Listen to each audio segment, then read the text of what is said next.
দেখো, আমার সাপ কথা, তুমি কাল রোজা রাখবে না। এটা কি বললে তুমি? কালকে প্রথম রোজা রাখবো না তা কি করে হয়? কাল আমি বিদেশ চলে যাব, সুতরাং আমি চাই তুমি আগামী পরশু থেকে রোজা রাখো। কালকে রোজাটা না রাখলে কিচ্ছু হবে না। বছর ঘুরে একটা সিয়াম সাধনার মাস আসে মাত্র 30টা দিন। একটা রোজা বাদ গেলে আমি কতগুলো নেকির থেকে বাদ পড়বো তুমি একবার চিন্তা করে দেখেছো? আগামীকাল বিকাল 3টায় আমার ফ্লাইট। আমি যদি বিদেশ না যেতাম তাহলে তোমাকে জোর করতাম না। তোমার বিদেশ যাওয়ার সাথে আমার রোজা রাখার কি সম্পর্ক? কথাটা শুনে আমার মাথাটা গরম হয়ে গেল। হঠাৎ করে আমার বিদেশে চলে যাওয়ার ডেট পড়লো প্রথম রোজায়। তাই চেয়েছিলাম যাওয়ার আগে স্ত্রীর সাথে অন্তত আরেকটা বার মিলন করে যাব। আপাত দৃষ্টিতে অনেকে এই বিষয় নিয়ে আমাকে খারাপ ভাববে, কিন্তু আমি কি করব? যেহেতু বিদেশে যাচ্ছি, আগামী 3 বছরের মধ্যে আর দেশে আসবো না। 3 বছর পর্যন্ত আমি স্ত্রীকে কাছে পাবো না। তার উপর বিয়ে হয়েছে মাত্র কয়েক মাস হলো, এখনো স্ত্রীর সাথে ভালো করে মেলামেশা করতে পারিনি। তাই আমি চাচ্ছিলাম যতটুকু সময় দেশে আছি ততটুকু সময় যেন স্ত্রীর আদর ভালোবাসাটা পরিপূর্ণভাবে পাই। ও রোজা রাখলে তো ওকে আমি স্পর্শ করতে পারবো না, তাই স্ত্রীকে বারবার নিষেধ করছি রোজা না রাখার জন্য। আমাকে চুপচাপ থাকতে দেখে আমার স্ত্রী আবার বলল, কি হলো বলো, আমার রোজা রাখার সাথে তোমার বিদেশে যাওয়ার সম্পর্ক কি? কাল আমার 3টায় ফ্লাইট, আমি বিদেশে চলে যাব।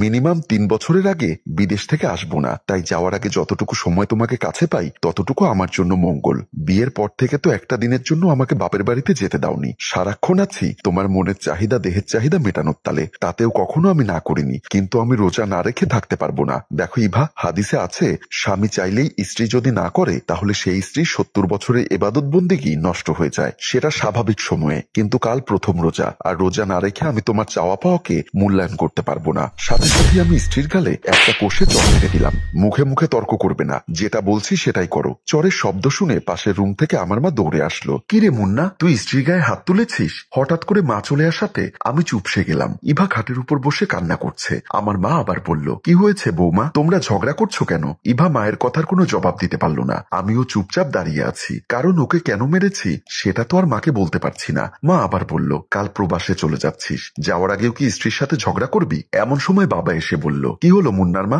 আগামীকাল রোজা, একটু পরে আমি তারাবি পড়তে বের হব, তোমরা এখন আবার কি বিষয় নিয়ে ঝগড়া করছো? বাবাকে আসতে দেখে আমি কোনো কথা না বলে চুপচাপ রুম থেকে বের হয়ে গেলাম। মন খারাপ করে রাস্তা দিয়ে হাঁটছিলাম। বের হওয়ার উদ্দেশ্য একটা আছে, যেহেতু আগামীকাল বিদেশে চলে যাচ্ছি তাই যাওয়ার আগে বন্ধু বান্ধবের সাথে দেখা করব। আমি যখন মন খারাপ করে রাস্তা দিয়ে যাচ্ছিলাম এমন সময় আমার সামনে পড়লো আমার বন্ধু রাজু। রাজু আমাকে দেখে বলল, কিরে দোস্ত, আজ প্রথম তারাবি, তুই তারাবি না পড়ে কোথায় যাচ্ছিস? আমি তো তোদের বাড়ির দিকে যাচ্ছিলাম, তুই কোথায় যাচ্ছিস?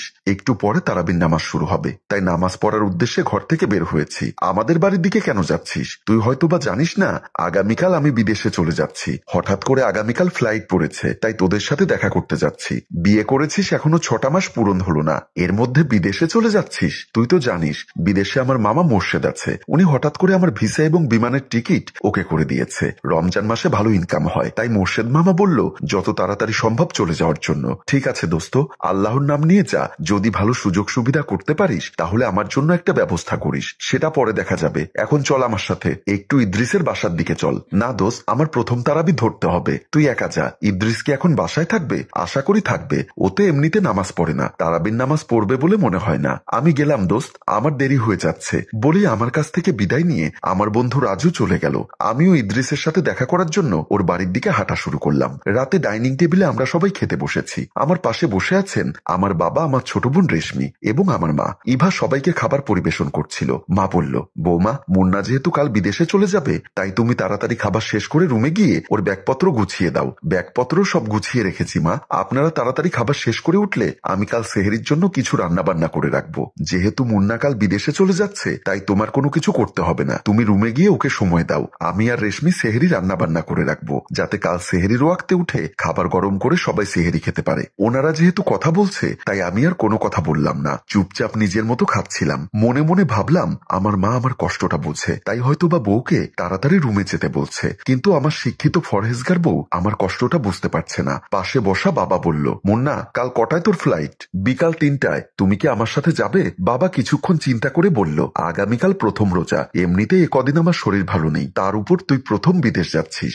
রোজা রেখে ক্লান্ত শরীর নিয়ে কিভাবে তোকে এয়ারপোর্ট পর্যন্ত দিয়ে আসবো সেটাই চিন্তা করছি। সাথে সাথে মা বলল, দেখো মুন্নার বাপ, গত বছরও রোজার মাসে অসুখের বাহানা দিয়ে তুমি 30 রোজা রাখোনি, বেশ কয়েকটা রোজা ফাঁকি দিয়েছ। তাই আমি এবার চাই আমাদের ঘরের সবাই এবছর 30টা রোজাই সহিশুদ্ধভাবে পালন করবে। রেশমি বলল, মা আমার মনে হয় না এবছর আমি 30টা রোজাই রাখতে পারবো। মা অবাক হয়ে প্রশ্ন করলো, কেন, তুই 30 রোজা রাখতে পারবি না কেন? তোমাকে পরে বলবো। রেশমি কথাটা এড়িয়ে যাওয়ার চেষ্টা করলো, কারণ এমনিতেই মেয়েরা 30টা রোজা সহজে পালন করতে পারে না, কারণ ওনাদের মেয়েলি সমস্যা তো থাকেই। তাই আমরা আর কোনো কথাবার্তা না বলে যে যার মতো খেতে লাগলাম। রাতে আমি রুমে এসে দেখি এখনো ইভা রুমে আসেনি। ভেবেছিলাম হয়তোবা আমি আসিনি বলে সেও আসেনি। খাটের উপর রাখা লাগেজটা চেক করতে লাগলাম, সবকিছু ঠিক মতো দিয়েছে কিনা তা দ্বিতীয়বার চেক করতে লাগলাম। যেহেতু বিদেশে যাব তাই পরিপূর্ণ প্রস্তুতি নিয়ে যাওয়া ভালো। তার উপরেই প্রথম আমি প্রবাস জীবনে যাচ্ছি। লাগেজ চেক করতে করতে অনেকটা সময় চলে গেল। ঘড়ির দিকে তাকিয়ে দেখি রাত 12টা বাজার, আর বেশিক্ষণ সময় নেই। একটু পরেই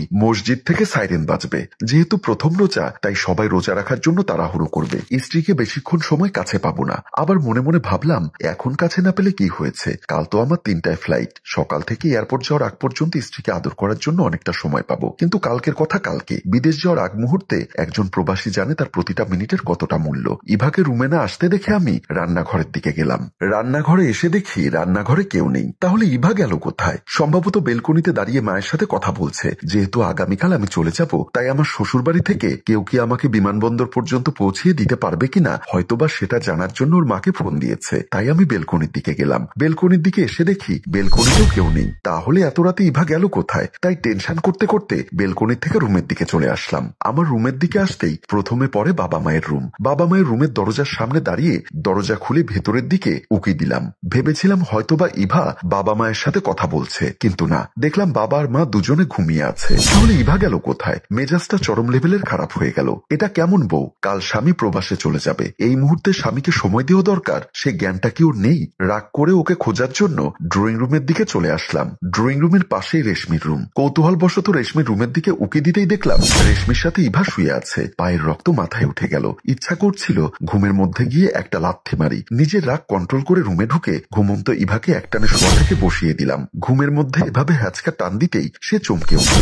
সাথে সাথে রেশমির ঘুমটাও ভেঙে গেল। আমি রেশমিকে জেগে উঠতে দেখে বললাম, তোরা কি কাল রোজা রাখবি না? আর কতক্ষণ ঘুমোবি? যা তাড়াতাড়ি বাবা মাকে ডেকে দে। আমার ধমক খেয়ে রেশমি উঠে বাবা মাকে ডাকতে চলে গেল। তারপর আমি ইভার উদ্দেশ্যে বললাম, ব্যাপার কি, তুমি রুমে না এসে রেশমির রুমে শুয়ে আছো কেন? আমি ফজরে সেহরি খাবো। মেজাজটা 360 ডিগ্রি অ্যাঙ্গেলে ঘুরে গেল। ইচ্ছা করছিল কষে একটা চট দেই, কিন্তু নিজের রাগ কন্ট্রোল করে বললাম, তোমাকে বারবার বলেছি আমি আগামীকাল 3টায় বিদেশে চলে যাচ্ছি। প্রথম রোজাটা না রাখলে কি এমন ক্ষতি হয় সেটা যদি তুমি বুঝতে তাহলে এত বেশি জোর করতে না। আমি যদি কাল বিদেশে চলে না যেতাম তাহলে এত বেশি জোর করতাম না। আমার কথা শুনে ইভা বলল, বিয়ের পর থেকে তো একটা রাতও গ্যাপ দাওনি। প্রতি রাতেই আমার ইচ্ছা হোক বা না হোক তুমি আমার সাথে শারীরিক সম্পর্কে মিলিত হয়েছ।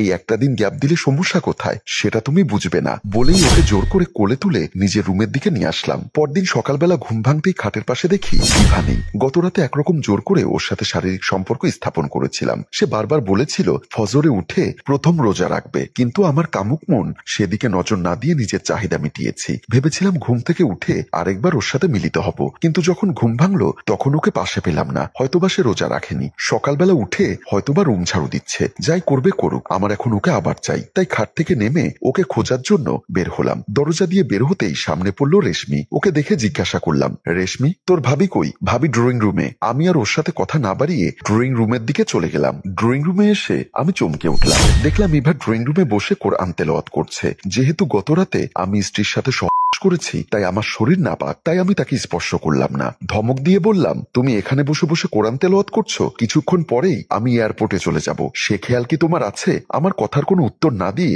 সে একাধারে কোরআন তেলাওয়াত করেই যাচ্ছে। পড়তে থাকা কোরআনের পারাটা শেষ করে সে বলল, আমি রোজা রেখেছি তাই এখন কোরআন তেলাওয়াত করছি, আর কিছুক্ষণ কোরআন তেলাওয়াত করে আমি রুমে আসছি। আপনি জানেন মেজাজটা চরম পর্যায়ে খারাপ হয়ে গেল, তাই আর কোনো কথা না বলে রুমের দিকে চলে আসলাম। দুপুর 1টার দিকে আমি বিদেশে চলে যাওয়ার জন্য বের হচ্ছিলাম।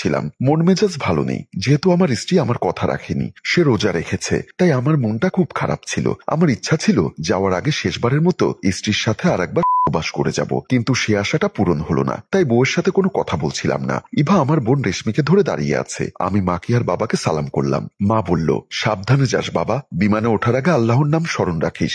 যতক্ষণ বিমানে থাকবি ততক্ষণ দোয়া দুরুদ পড়বি, আর বিমানবন্দর থেকে তোর মোর্শেদ মামাকে খুঁজে নিবি। একটু আগেও সে কল দিয়েছিল। আমি বলেছি কিছুক্ষণ পর তুই বের হবি। ঠিক আছে মা, তুমি কোনো টেনশন করো না, আমার জন্য দোয়া করো। বাবা বলল, নিচে তোর শ্যালক ফাহিম ও তোর শালিকার জামাই কানন গাড়ি নিয়ে দাঁড়িয়ে আছে, তাড়াতাড়ি চল বাবা। আমি শেষ পর্যন্ত মা বোন থেকে বিদায় নিয়ে বাবার সাথে বের হলাম। একটিবারের জন্য ইভার সাথে কথা বললাম না, জানি না আমার কতটুকু গুনাহ হবে, কিন্তু আমি কি করব, যেহেতু আমি প্রবাসে চলে যাচ্ছি, আসবো 3 বছর পরে। এই 3 বছর আমাকে স্ত্রীর আদর ভালোবাসা থেকে দূরে থাকতে হবে। তাই চেয়েছিলাম যাওয়ার আগ মুহূর্তেও স্ত্রীকে একটু আদর করে যেতে, কিন্তু সেটা এমন ফরহেজগার স্ত্রীর জন্য আমার কপালে জুটল না। শেষ পর্যন্ত আমি আর বাবা এয়ারপোর্টের উদ্দেশ্যে বের হয়ে গেলাম। কিছুক্ষণ আগে বিদেশে আমি আর আমার মামা ওনার রুমে আসলাম। রুমে ঢুকতে ঢুকতে বললাম, ভাগিনা, আল্লাহ তোকে বাঁচিয়েছে। শুনেছি মাঝ আকাশে নাকি তোদের বিমানের যান্ত্রিক ত্রুটি হয়েছিল। মাঝ আকাশে এমন যান্ত্রিক ত্রুটিতে নিশ্চিতভাবে বিমান দুর্ঘটনা ঘটে। নিশ্চয়ই তোর বাবা মা বা কারো নেকির ওসিলায় তুই এমন দুর্ঘটনার হাত থেকে বেঁচে গেছিস।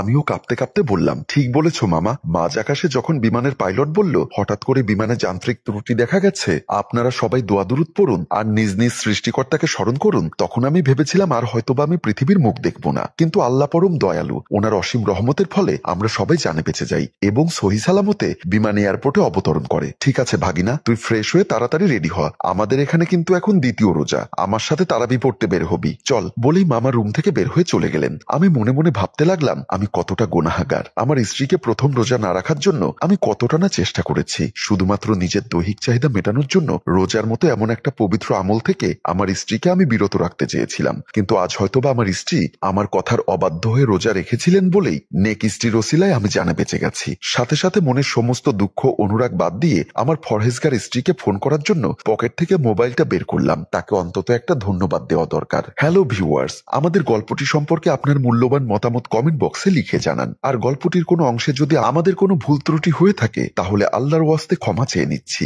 আশা করি আমাদের ভুল ত্রুটি আপনারা ক্ষমা সুন্দর দৃষ্টিতে দেখবেন। আমরা আশা রাখবো পবিত্র এই সিয়াম সাধনার মাসে প্রতিটি মুসলমান রোজা রাখবেন।